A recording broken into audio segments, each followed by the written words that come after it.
going on, everybody? We're going to do a quick review of chapter 14 of the autobiography of Malcolm X as told to Alex Haley. The title of chapter 14 is Black Muslims. It's the spring of 1959. Malcolm's almost 34 years old.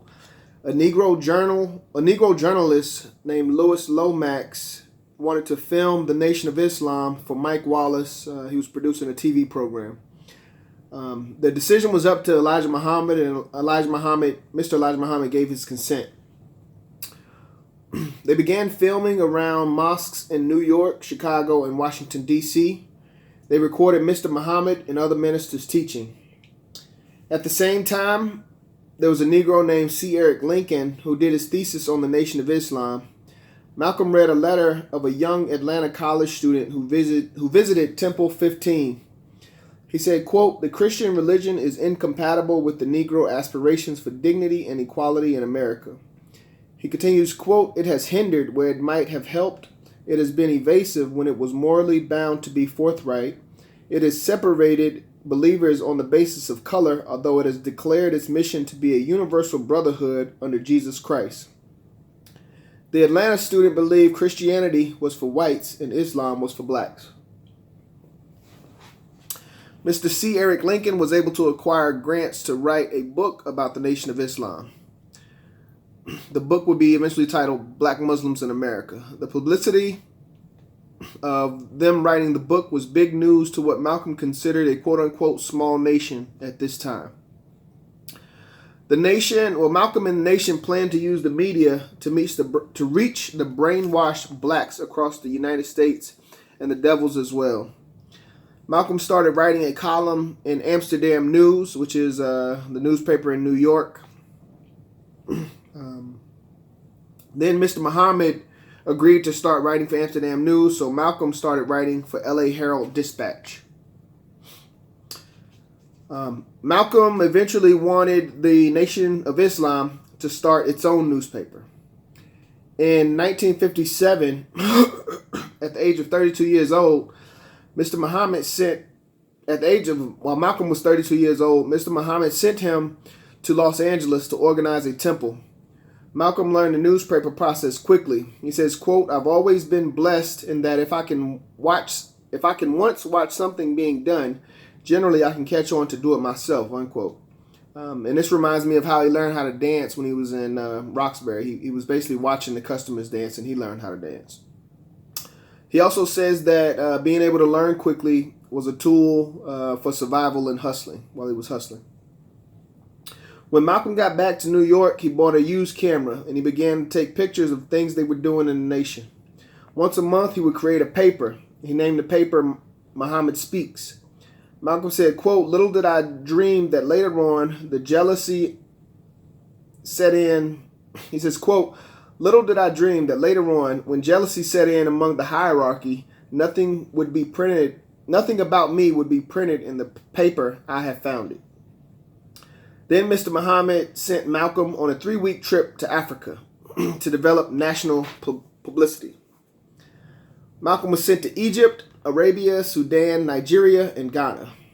Malcolm is aware that the white man's press thrust the Muslims into international prominence.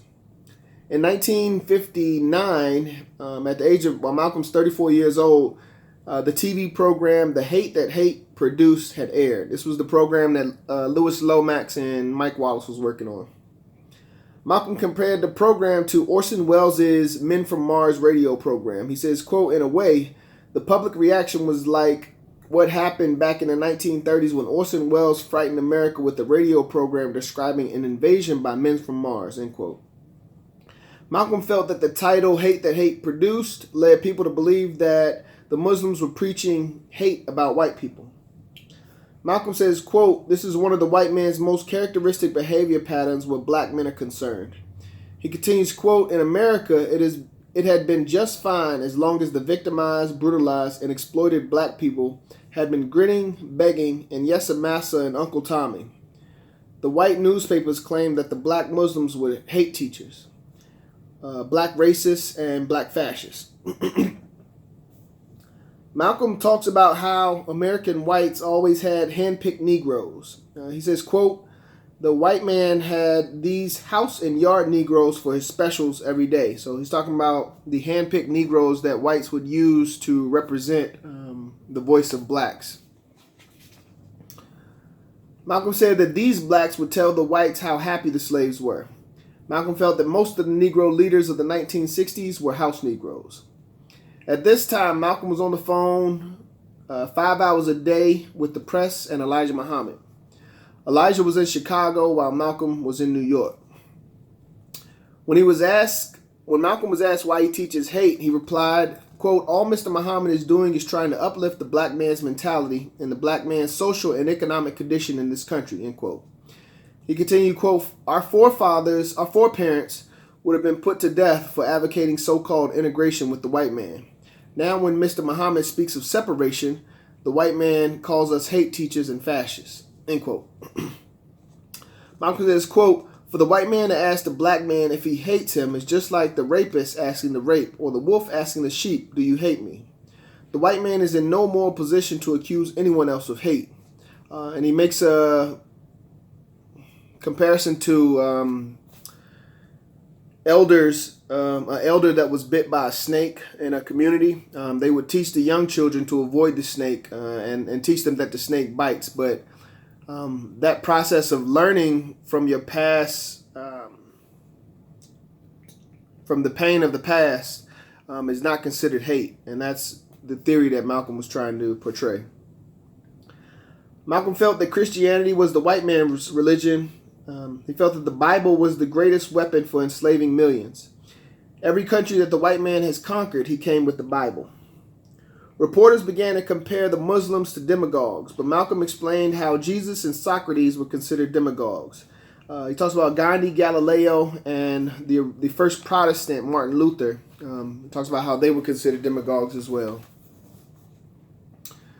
During telephone sessions with reporters, Malcolm talked about things President Lincoln said against blacks and his opinions on the 1954 Supreme Court decision on integration.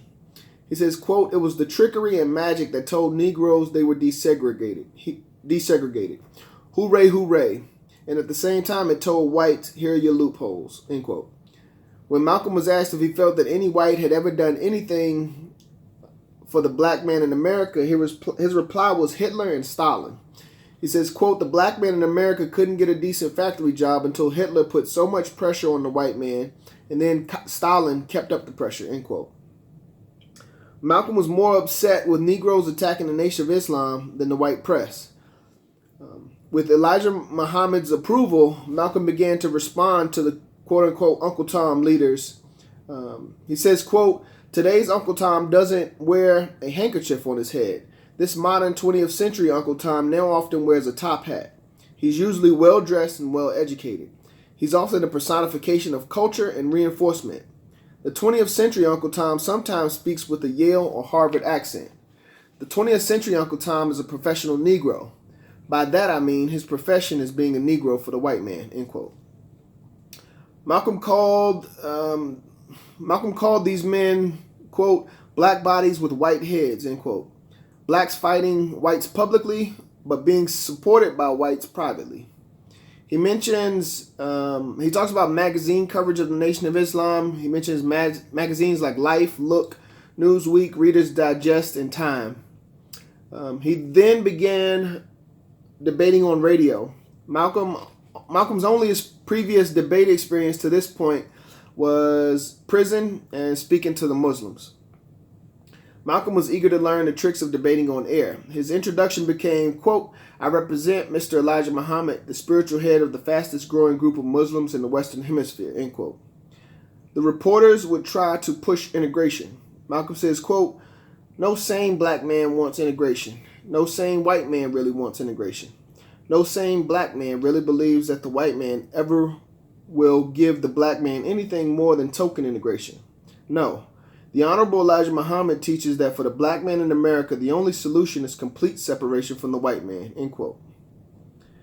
Malcolm felt that only God could solve the race problem. Malcolm explains his difference between separation and segregation. He says, quote, "The Negro here in America has been treated like a child. A child stays within its mother until the time of birth. When the time of birth arrives, the child must be separated or it will destroy its mother and itself. The mother can't carry the child after its time. The child cries for and needs its own world, end quote. Malcolm never tried to take credit away from Elijah Muhammad.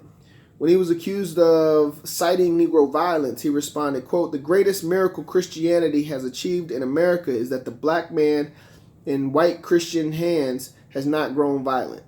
It is a miracle that 22 million black people have not risen up against their oppressors, in which they would have been justified by all moral criteria, and even by their demographic tradition. It is a miracle that a nation of black people has so fervently continued to believe in the turn the other cheek and heaven for you after you die philosophy," end quote. Dr. C. Eric Lincoln's book was published in 1961. It was titled The Black Muslims in America, and everyone just remembered black Muslims, and that's where the title of this chapter comes from. Malcolm says that the caravans that started as 10 cars now grew to 200 to 300 cars. And these are the caravans that are driving from New York to Chicago to see Mr. Muhammad.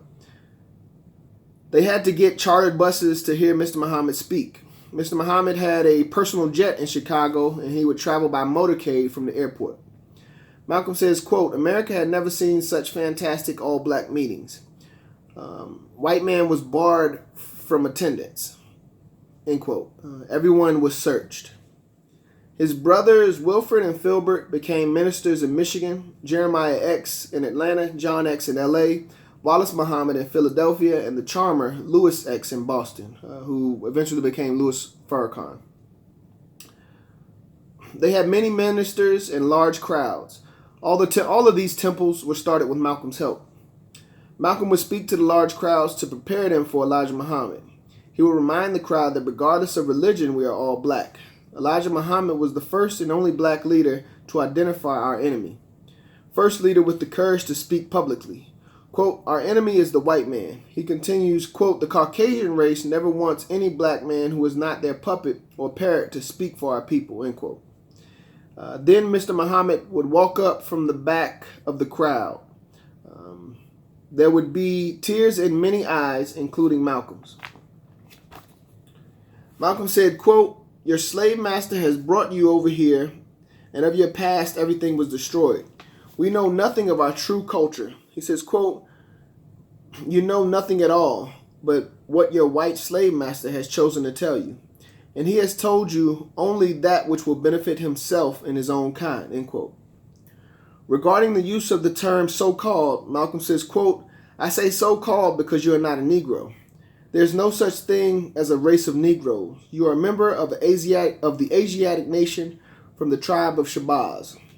Negro is a false label forced on you by your slave master," end quote. Malcolm was against integration. He says, quote, "Blacks have been better Christians than their slave master who taught Christianity," end quote. He continues, quote, "And still, this Christian American white man has not got it in him to find the human decency and enough sense of justice to recognize and accept us, the black people who have done so much for him, as fellow human beings," end quote.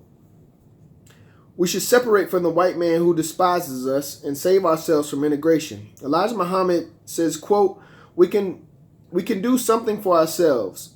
We never have done what we could because we have been brainwashed so well by the slave master white man that we must come to him, begging him for everything we want and need," end quote. He continues, quote, "We black people don't know what we can do. You never know what anything can do until it is set free to act by itself," end quote. Mr. Muhammad taught that blacks could build businesses and become independent like other civilized people. Malcolm says, quote, "We are the only black organization that only black people support." So all black support, no support from any other race. "If you get money from whites, they can control you like a child." He says, quote, "My black brothers and sisters, it is only because your money, black money, supports Mr. Muhammad that he can hold these all-black meetings from city to city, telling us black men the truth," end quote. Later, Mr. Muhammad began to allow whites to attend the public meetings, the public rallies.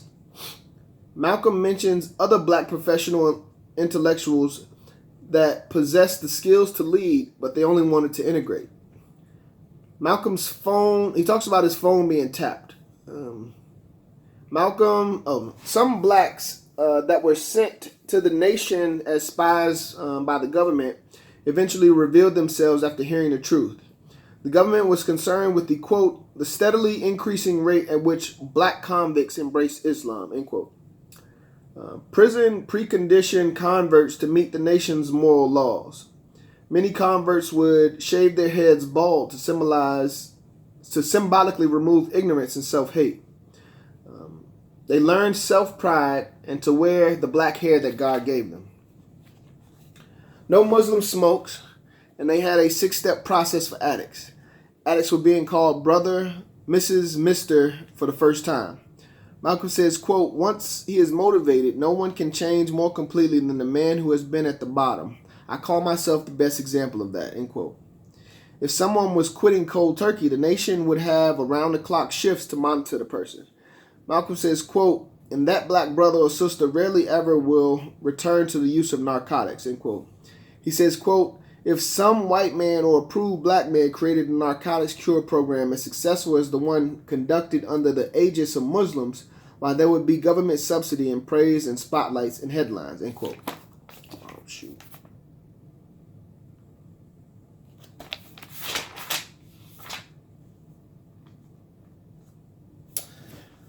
Malcolm knew how addicts had to hustle to support their habits. Most of the Muslim followers in the beginning were ex-cons and junkies. Then they began to get educated and became trained professionals. Malcolm says, quote, in 1961, our nation flourished. The nation was planning a $20 million Islamic center in Chicago. After visiting the Muslim countries, Mr. Muhammad changed the temples to mosques. The nation was an example of keeping money in the black community. And he taught that the black man's original language was Arabic. Malcolm helped Mr. Muhammad's children stop working for the white man. He says, quote, Mr. Muhammad's 8 children now were all deeply involved in key capacities in the Nation of Islam, end quote. Akbar and Wallace Muhammad, who were the sons of Elijah Muhammad, eventually leave their father. They left the Nation of Islam. Malcolm believes Mr. Muhammad's speeches at big rallies badly aggravated his bronchial asthma. He began coughing in conversations and had to cancel several appearances and rallies. Mr. Muhammad was eventually moved to Phoenix, Arizona, to be in a dry climate. Mr. Muhammad allowed Malcolm to make decisions while he was resting or recovering in Phoenix. Mr. Muhammad wanted Malcolm to become well known. He knew that would only make Mr. Muhammad himself better known. Mr. Muhammad says, quote, you will grow to be hated when you become well known because people get jealous of public figures, end quote. And that's the end of chapter 14. If you like what you heard, make sure you share this video. If you would like to make a donation to Malcolm X and his family, visit the MalcolmXFoundation.org. Make sure you read the book for yourself. Comment if there's anything that you disagree with. And I'll see y'all in chapter 15. Thank you.